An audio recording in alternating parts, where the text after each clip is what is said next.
All right, guys, back on Southeastern 14 with Max Barr as we continue our SEC basketball team previews for the 23-24 season. It will be here before you know it.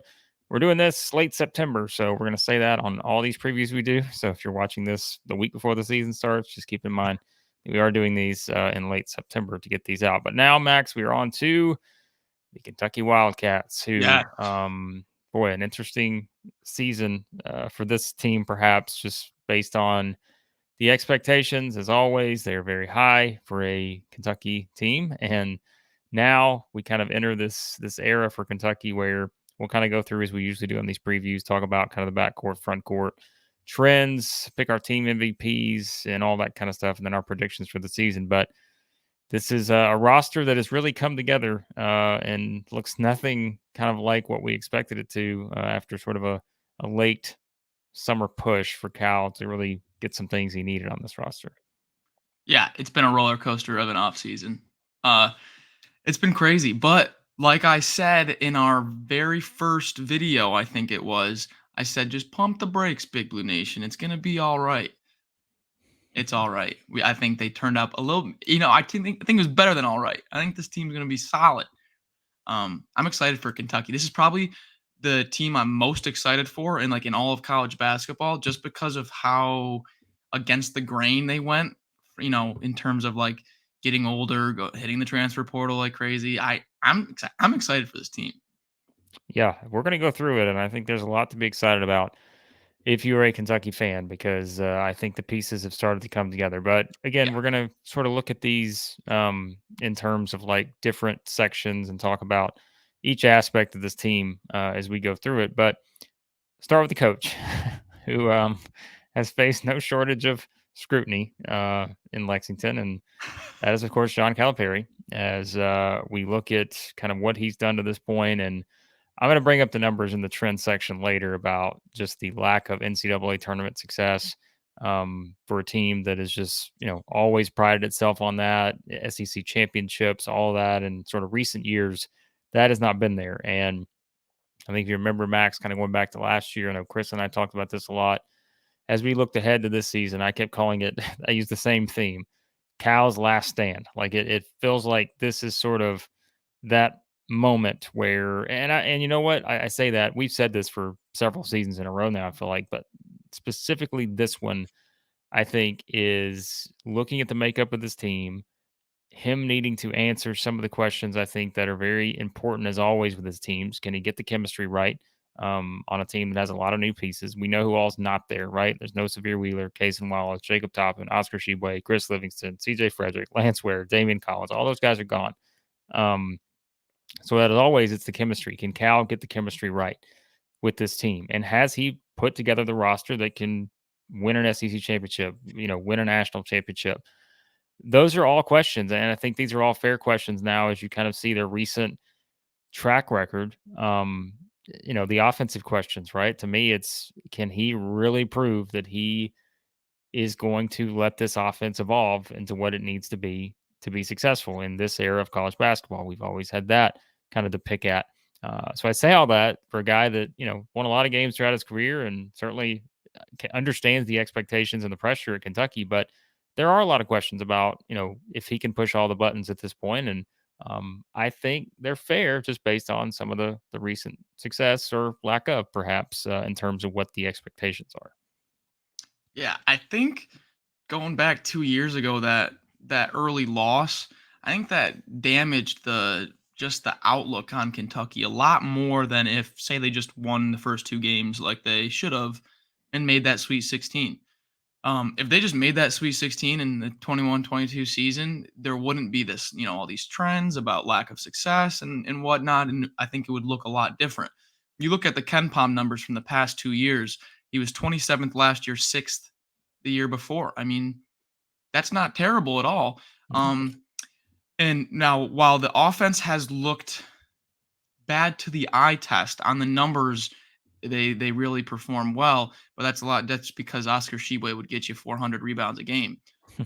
Uh, if you look at the defense over the last 4 years, it's actually been the defense on paper that has been holding this team back.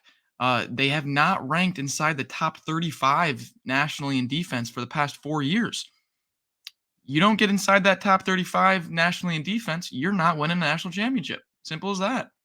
Uh, so when I look at, how does this team improve on their numbers from last year?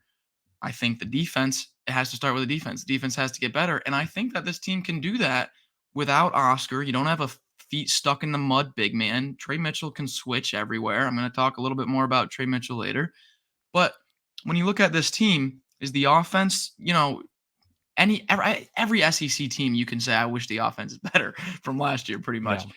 I think that if this defense can crack that top 35 nationally, now you're looking at, okay, this is the Kentucky we know. This is the Kentucky we thought we were going to get the past few years. Yeah. 38-1 team, 2015 first in defensive efficiency. Yep. 2012 team, national championship, 7th in defensive efficiency. Final Four, 2011, 16th.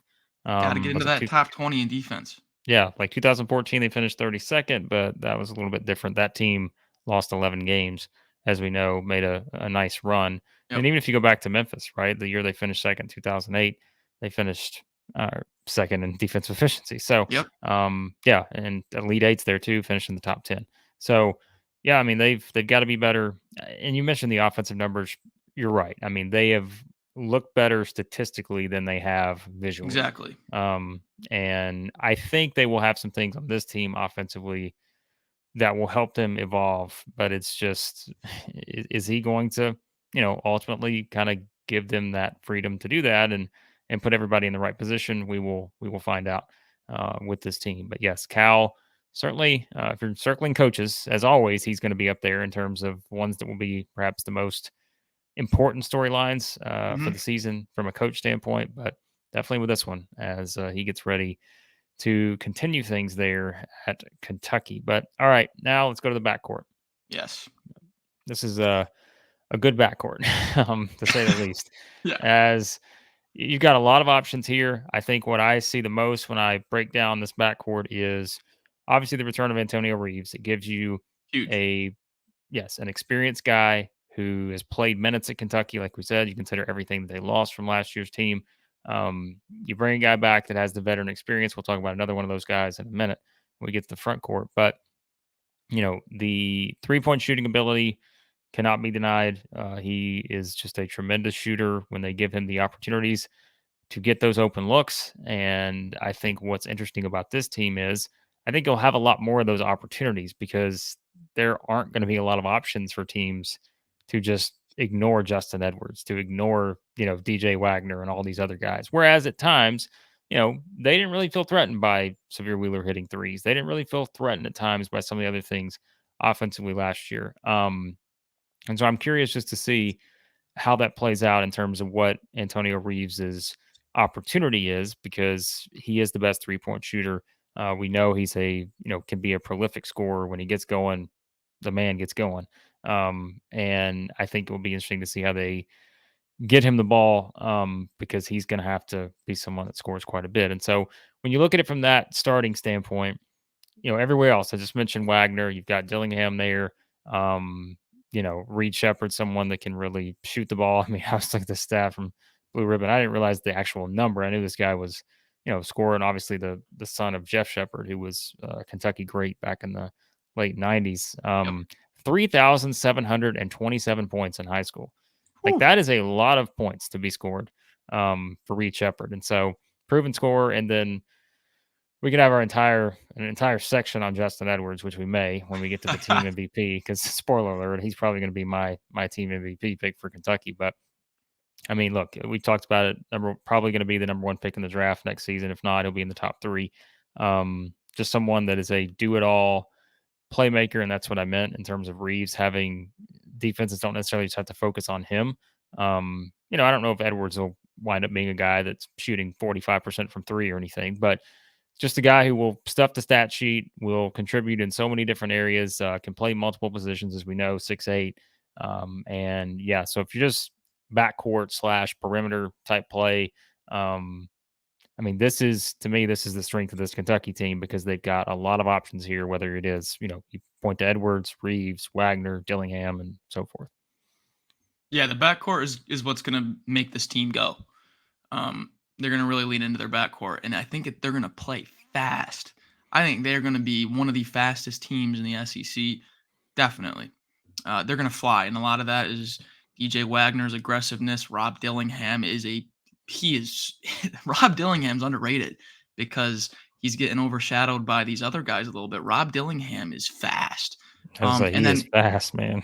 Yeah, He's a quick guy. they can get up and down the court. I mean, you know how some of those teams can make a transition out of just like a missed free throw, and they're just up the court like that. That's what this Kentucky team is going to look like. They are going to fly, and while they don't have that offensive rebound kick out three anymore, they're gonna have so many more opportunities just from the spacing and how the ball's gonna pop around the perimeter, attacking closeouts, dribble drive, and kick out. That's what Cal likes to run.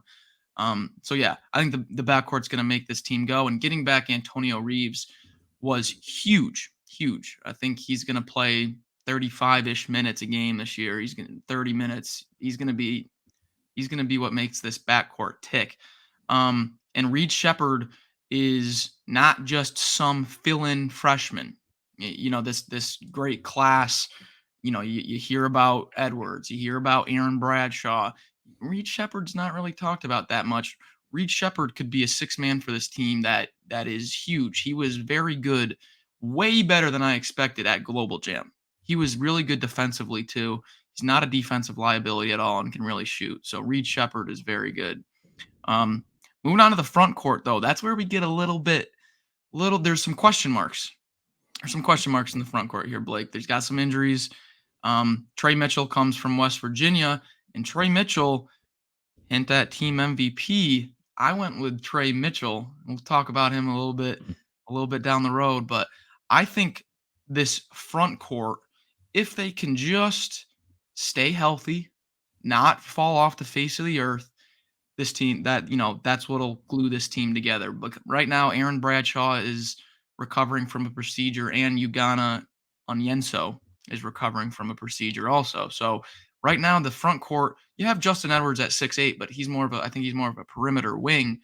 So you got Trey Mitchell and Adu Thiero, who's kind of an undersized power forward who's really good at rebounding and really strong. He put on some muscle this offseason. So the front court's a little thin, but it's good. What's your take on the front court? Yeah, I mean, it's a very talented one, and I mentioned, like, Edwards earlier. I think you just put him anywhere. Yeah, you just say, "Hey, he's gonna boost the backcourt." Oh, yeah, he'll also boost the front court. Yeah, he's gonna do both. He'll just do whatever.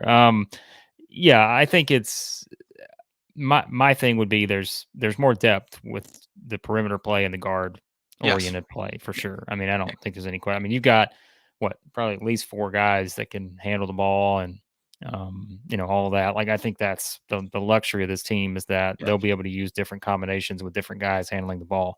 And I think that will work out well for everyone who's not handling the ball because that will open up the opportunities for them to get, easier looks and those kind of things. So, yes, there's not the depth in the front court, especially. I think that's why so many people were freaking out about the Bradshaw injury is because the depth is just not on paper. The depth is not there. Now, that's not to say that, some of these other guys, I was a big fan of Onyenso last year, but, it's finding minutes in this rotation. How easy is that going to be? It's not going to be easy. Just given the way, again, how many different lineups I think this Kentucky team can play. Won't be easy to do. Can maybe come in and give him a spark, but he's not going to start right away, I don't think. And, be someone that's playing 25 minutes a game. I don't really see that right now. Yeah. And so, yes, it all starts with Mitchell and Bradshaw, and that duo playing together, we've talked about before. I mean, that's a really talented, effective duo, I think, having both those guys on the floor at the same time, just given not just the size ability, but, the veteran sort of presence that Mitchell brings. And also, here's the thing. It's also the fact that both of these guys can step out and make shots. And I feel like, and we know, listen, we talked about this so much last season. I realized there were people who picked on Oscar Tshiebwe about a lot of things, but guess what? The guy was still very good, and there was a reason he was the National Player of the Year or whatever. And just because of the way he could do things, whether it's rebounding, just an unbelievable, unique rebounder, and all that. But he wasn't going to step out and make you shots. And that's where I think this team is different. And that's why I'm excited, because Cal can use this team in a much different way based on the skill sets of these two guys, in my opinion, Mitchell and Bradshaw, because they can make shots. And that's why I'm most, curious about how they're going to run their offense and how things just kind of flow. I think it will flow better, knowing that you do have that luxury of having, a couple guys like this who can kind of give the offense more space, right? That was the thing last year. Everybody's talking about just the spacing. Like, Yeah. you got guys standing right here, you got someone here. There's no kind of open lanes, and they're going to have a lot more of that. And I've seen that in some of the previews, which makes complete sense, because if you just think about it, like we said, Shebe was a different player, and so now if you're using these guys in different ways, you can stretch the floor with all these kind of guys, those two in particular. So, but beyond that, yes, like they're, the depth, and I know they've got the was the 7-2 guy. I'm not gonna be able to pronounce his name, and Kentucky fans can get Ivicic? on me, but we're gonna go with that. I don't think So he's coming. see, I don't. That's the thing, right? Is I don't even know if that's an option. Yeah, I So don't know. so I think, again, the way you look at this is Mitchell, Bradshaw, and then what happens from there, I don't know. Because I'm curious to see how the minutes look for everybody else. But those are the guys you're relying on, and we're just assuming that Bradshaw is good to go, you know, come November. And if that's the case, then Kentucky's locked and loaded here in terms of just those two guys leading the way. But it's okay, one of those guys gets in foul trouble. That puts more pressure on, being able to play one of these other guys and see how they develop. And but again, too, I mean, they can there are scenarios where you can have Wagner, Reeves, Dillingham, Edwards all on the floor together Yeah. at the same time, right? I mean, that's an option too. So, yeah, and then you can play a Mitchell or play a Bradshaw or however you like to do it. So, I think, and then going back to Edwards, which I feel like everything goes back to, Yep. having him on the roster gives them options to kind of alleviate some potential issues with depth in the front court, maybe being one of those. But that's where just having a guy like that, you can play him at the 4 and you'll be fine. So, Yeah, and I think just looking over the guys that we think are going to be getting minutes, two of the guys that I think are going to be getting 30 minutes are seniors. So like yeah, how the team is young, but how young are the five on the floor going to be? Two of them for almost the whole game are probably going to be seniors. So yeah, that's something to look yeah, at. for sure. I think, yeah, it's just this team has options. And I know we always say that with Kentucky, but I feel like the way this team is structured, I feel like last year there was much less room for error in terms of, like, you just had certain guys that you knew, like CJ Frederick had to make threes last year or Yeah, what, right? Antonio Reeves had to make threes last year or what? Like, what other options kind of do you have? And it kind of came to that point where, like, Severe Wheeler or Case and Wallace have to handle the ball or what, right? There's not a lot of other potential there. Like, yeah, Livingston would be fine, but, like, you know, Sheway wasn't going to bring the ball up all the time. right. Probably, so it's like, but this team, we can make a case for so many of these guys Yeah, being put in different positions. And I think, again, yes, we fall in love with the three ball sometimes, but that's just this era of basketball. And the ability to put the ball in one guy's hand and have not just have an Antonio Reeves or a CJ Frederick on one side or the other, or maybe have one on each side. Now, if you feel like you've got four guys on the floor that are a threat to be able to step out and shoot, well, what does that do, right? That right. makes the defense come out. You stretch the floor a lot more, and you have those open spaces to be able to work with, because it's not just about the shooting. These guys are, Wagner, someone who get the ball wherever it needs to go. Yeah. Same with Edwards, right, and Dillingham and so forth. So I I hope I'm not, like, overplaying this here, but I think there is a real potential offensively that they are, one of the best teams out there, just because I think they have the tools to do it. It's just, man, it's never not going to be in the back of your mind about how Kyle's offenses have just bogged down sometimes, even with good, offensive playmakers. So, Well, someone that agrees with you is Vegas. Uh, Vegas currently has Kentucky as a favorite to win it all. Really? I didn't realize that. Yeah, if you shop lines, the best line you can get right now is at FanDuel for plus 1,600. They have that at fifth best. The worst line is at Caesars plus 1,200. They have that at second, only behind Kansas. Wow. Caesars has Kentucky as the number 2 favorite to win it all.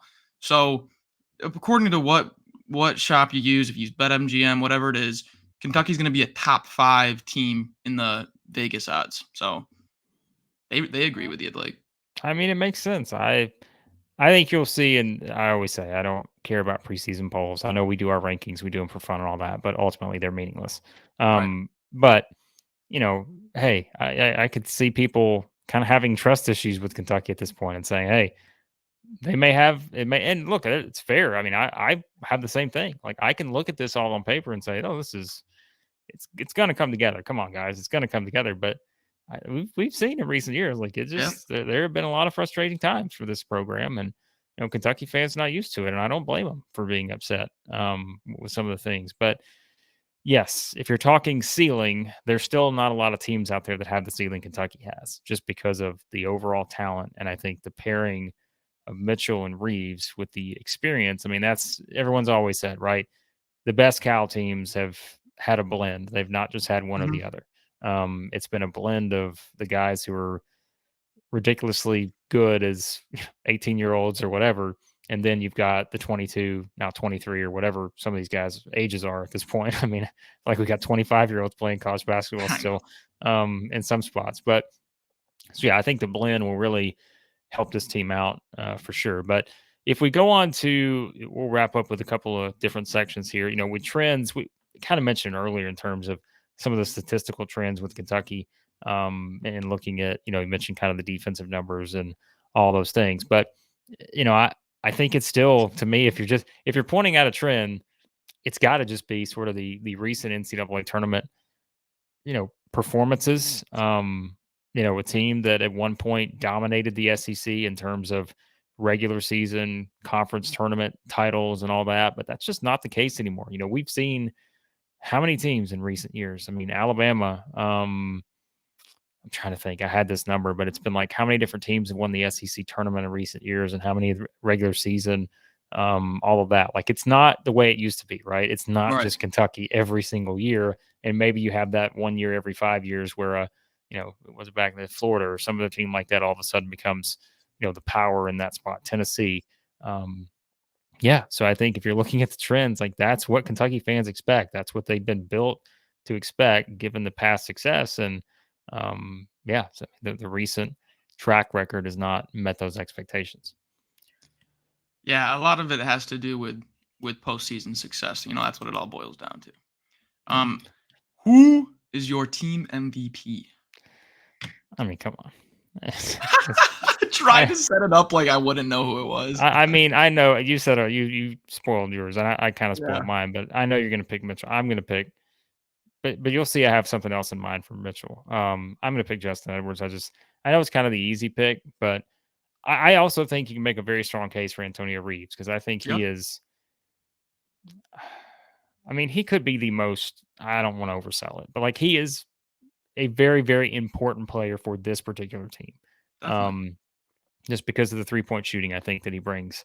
And yeah, I mean, if you're looking at a potential starting lineup, right, of a DJ Wagner, Antonio Reeves, Justin Edwards, Aaron Bradshaw, Trey Mitchell, I mean, take your pick. All 5 of those guys are, potential MVP X Factor type guys. Like they're all, I mean, if I'm rolling with that starting lineup, I'm feeling pretty good about my chances against a lot of teams.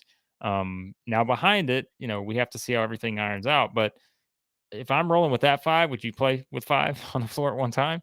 I'm feeling pretty good if I'm Cal. And so I think I'm going to go with Justin Edwards just because I think we'll see that he will stuff the stat sheet more than anybody. And I told you, I think there's a really good case that he could, it could be the SEC Player of the Year. I don't think there's a lot of doubt about that. We saw Brandon Miller kind of come in and do it last year. Can Edwards kind of do it this year? Not saying they're the same player, but if you're just looking at the potential, I think it's all there for him. And so I'll go Justin Edwards, my Kentucky team MVP. Yeah, I've said before how much I love that oversized three, that get above 6'7" at the three, get above get a 6'8", 6'9" guy that plays the three. It just changes the whole team. Just changes the team. It's a positional advantage. The defensively for rebounding, now you have three post rebounders basically, but also a guy that can go and stretch the floor on offense. It changes the team. Uh, when I was trying to decide MVP, originally I had Reeves, but then I thought like if Reeves goes down, are they still going to be okay? And maybe. Uh, if they don't have Trey Mitchell, though, I am very worried about the front court. I mean, you're looking at. Yeah. I have no clue what you're looking at, to be honest. Yeah. So that's why I went with Trey Mitchell, just because if they don't have him, I think there's a huge hole in the front court. Whereas other guys, I think, might be able to be filled in for a little bit. But I mean, if you look at Trey Mitchell in Big 12 play last year, 32.2 minutes. So the guy's going to play the whole game pretty much. 11.6 rebounds and a block. So decent post play, but also 40% from three on offense. So he's going to step out and can knock down shots. Also, I mean, that's a true like stretch four in today's game, but can also play the five. Trey Mitchell was a huge pickup for this team. They needed a big man bad after Oscar stayed in the draft, and they got him. So team MVP for me is Trey Mitchell. It's a great transition to our X Factor, because I'm going to go with Trey Mitchell as my X Factor. Again, you can decide what criteria you want to use for these when it comes to like X Factor. But I think for me, the reason I'm calling him the X Factor is because of what I said earlier, and I think he opens up this offense 100%. a lot more. And I think just having, you mentioned the guy who played 32 minutes a game, that will be on the floor a lot. I mean, how many he played multiple games last year? We played the entire game. Um, and just knowing that he can step out and make shots.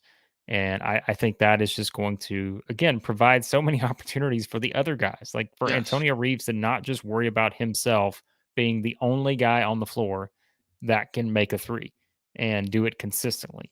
Um, that that helps his confidence. It also helps his looks that he's going to get. And that's why I think Mitchell is the guy who can sort of open everything up for everyone else. And I also think, another contender here for me is Wagner, because I think he's kind of the same in that just the ball skills and a guy who can kind of create in a lot of different areas, whether it is someone who can, we know he's going to be able to get into the lane and kind of be able to do a little bit of everything as a guard. He can, play on the ball, off the ball, however they want to use him. But I think he's someone else too that, everybody remembers his dad, Dwan Wagner, and what he did at Memphis, and kind of just a pretty tremendous guard in terms of how he could play. And now when you kind of look at this, we know Wagner can score. And I think again that's a good problem to have, is when you have these different guys that can score, and all of that. So I will go Trey Mitchell though, because I think he's the one that opens up the offense the most, as the guy who's going to start as probably the 4 or the 5, probably 5, and have a really good chance to step out and make shots, which this team needs that. So Yeah. Yeah, I like it. Trey Mitchell's in for a big year, definitely. My X factor, I went with Reed Sheppard. I'm kind of going on this trend of like potential 6-man for my X factor. I think Reed Sheppard could surprise a lot of people this year. Let's just say that. Everyone's talking about Wagner, Dillingham, Edwards, Bradshaw. No one's really, except if you watch Global Jam and you're very in tune to the off season. You're not really in tune with what Reed Sheppard brings. I was amazed by his defense at Global Jam. Amazed. He looked like the best guard defender Kentucky has at yeah. times. And then just how quick his release is. He's a pure shooter. So if you can get 15, 20 minutes out of Reed Sheppard and, you know, knock down a few shots and create a few turnovers, he's going to be a fan favorite. Every time they play at Rupp and Reed Sheppard does something, they're going to explode. So I just think Reed Sheppard can really be more than what people think. That's why I have him as my X factor. I think people think he's just gonna be like a 5 minutes a game kind of plug-in guy. I think he can really impact the game. So yeah, I got Reed Sheppard as my X factor. But I mean, with this roster, you can really just take your pick. Do it, Cal. Put 5 guys out on the floor that can make a three. That's all I ask. Just put 5 guys out there that can make a three, and you will see your offense open up considerably. They can do it on this team. May have to get a little creative, but he could do it, right? I mean, listen, if I'm asking for that, Mitchell and Bradshaw can both do it. That takes care of your front court. You have a lot of options in the backcourt of guys. Reeves, if you put Sheppard out there, and then just pick one other guy, right, to make shots. Edwards, I mean, Edwards more of a not necessarily 3-point guy yet, probably, but still, You can you got knock him options down. there. He can make it if he needs to. So Yep. and you got the other guys too. So yeah, just give me that option, Cal. Give me the option where I'm watching you play and just slicing and dicing someone where you get 5 straight trips down the court and a different guy's making a three on 5 straight trips. That's all I'm Give the asking for. people what they Like, want. yeah, just give everybody what they want. Let this team shoot threes. Let them just chuck this thing up. That may be a good thing, maybe a bad thing. We'll see. But there you go. There's some thoughts on Kentucky. But now, the time you've all been waiting for. Our prediction for the Kentucky Wildcats in the 23-24 season. As always, I'm not going to sit here and tell you, yes, I've got Kentucky to make the Final Four because I don't have a bracket, and I'm not picking Final Four teams until I get a bracket. And so, we always kind of look at floor ceiling, right? That's kind of how we do this on the prediction level. Can Kentucky make the Final Four? Yes. Like, they're talented enough to do it. We say that every year. There's no question. Can they win the SEC? Yes, they can do that. There are elements that they have. Edwards, the combination of guards, the front court, which could be really good. If Mitchell and Bradshaw are both doing that, and Bradshaw's fully healthy, ready to go, yes, they can win the SEC and eclipse the other teams that we have, right there in that mix. And I think just the fact is having a guy like Edwards gives them more of that extra potential to be that we always say, right? It's, and you said earlier, the blend of you got to have experience in Mhm. this day and age to be successful. They don't have all, they're not doing that at 5 positions. But Reeves and Mitchell being on this team is significant.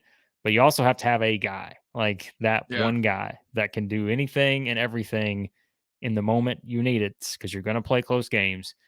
And again, not comparing the same situation, but like we saw that with Alabama last year, right? Like Brandon Miller, he was the guy. Yeah. And we've seen that with other teams who have made that run. You have to have the guy.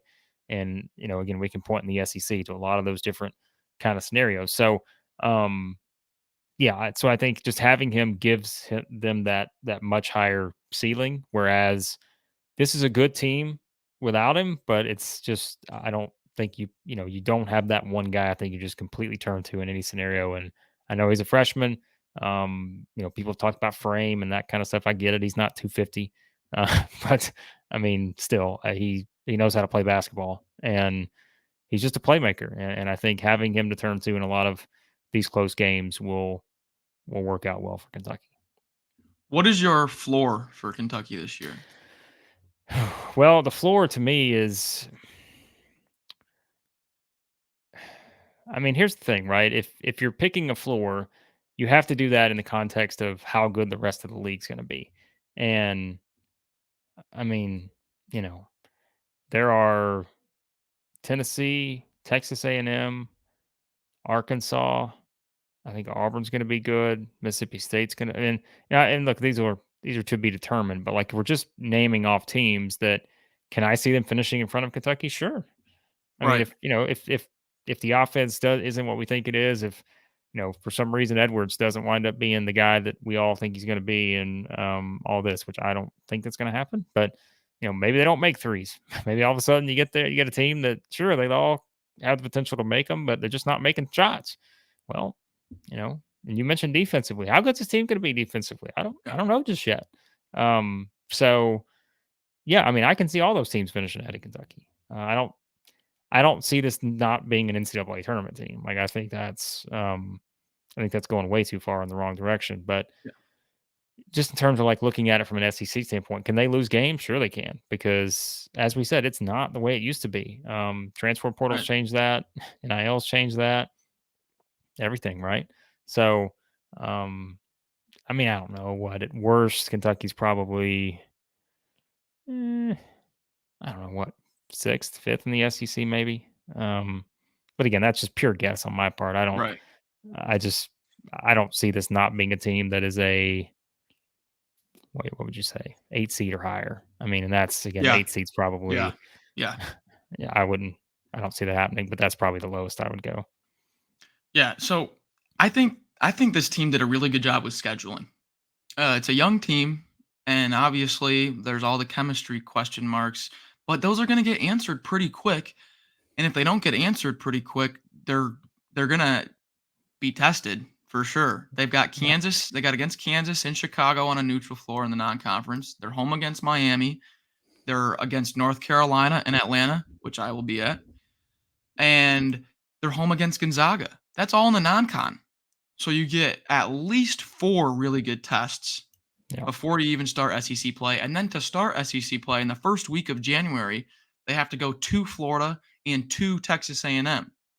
So by January 15th, this team is going to, really know who they are and what they have to work on and what the identity is, what works, what doesn't. So they might drop a few early. Who's not going to drop a few early? But one thing I'm sure about is that this team's going to be ready come February, come March. Like some teams just kind of cakewalk through the non-con. They did the opposite. They loaded it up, and I really like how they did that. My season prediction: top 4 team in the SEC. I can see how they don't finish top 4. Like you said, the SEC is a very good, very, very good conference this year. But just the talent, the spacing, adding Trey Mitchell at the 5, just the talent is there. I mean, if it goes wrong, maybe injuries don't work out. Bradshaw is out for a while. Onyenso's out for a while. And, say they go on the road to Texas A&M and Mitchell picks up 2 quick fouls. Okay, well, geez. Now I'm not so confident about this game. Stuff like that. But, I mean, we're just talking theoreticals. So, yeah, I think this is a top 4 team. If the wheels fall off, yeah, I think they'd probably be around a 7-8 seed in March. That's if the wheels fall off, though. So I'm very confident about this team. Yeah, I'd say if it doesn't work out, it would be lack of front court depth, and like you said, guys if you get in foul trouble, and I think it's also the offense just not evolving, and I think those would be the reasons that this thing wouldn't work out. And look, I said chemistry is always something, but I think Cal was pretty high on their chemistry this summer, so Not too worried. but yeah, I'm not too worried about that. And again, he's been here before in terms of having a completely new team in a sense. So yeah, so we'll see. But that is our thoughts on the Kentucky Wildcats entering the 23-24 season. And yeah, these are always very lengthy conversations because I'm like, we can hit on every possible scenario, and especially with a team like Kentucky that has so many guys that are very intriguing. And so I think there's a lot of ways that Cal can, put the rotation together on this team. Yeah. So Yeah. we'll see. But there are thoughts, as we said, on the Wildcats. If you want to follow all of our SEC basketball team previews, you can do that by hitting that subscribe button. Hit the like button as well. It helps us out here on the channel. And yeah, be sure to also check out something that is our friends at CHOMPS who give us a nice little discounts. If you want to check out CHOMPS, go to the description below. You can check out everything we've got there. Click on that link, 15% off your CHOMPS order. Great snack for you guys. I've got like a million in here in the mail they sent me. Great stuff. Good protein.